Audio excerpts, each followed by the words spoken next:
అలనాటి అందాల హీరోయిన్, నేటి డైనమిక్ మినిస్టర్ అయిన రోజా సెల్వమణి గారి అబ్బాయి కృష్ణ కౌశిక్ పుట్టినరోజు సందర్భంగా ఆవిడ ఈ అందమైన ఫోటోలను షేర్ చేశారు. రోజా తన భర్త సెల్వమణి గారు ప్రేమించి పెళ్లి చేసుకున్నారు. వీరికి 2 పిల్లలు, అంశుమాలిక, కృష్ణ కౌశిక్.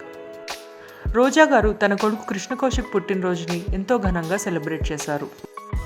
తన కొడుకు పుట్టినరోజు పార్టీలోని కొన్ని అందమైన ఫోటోలను షేర్ చేస్తూ, "you are the biggest ray of life in our entire family. I love you my beloved son. Happy birthday" అంటూ తన కొడుకుని బ్లెస్ చేశారు రోజా గారు.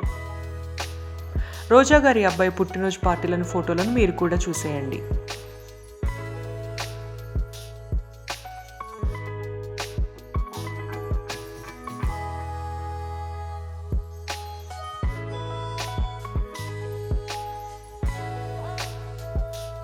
ఈ వీడియో మీకు నచ్చినట్టయితే తప్పకుండా లైక్ చేయండి. Please subscribe to my channel సినిమా పిచ్చోళ్ళు. Thank you for watching.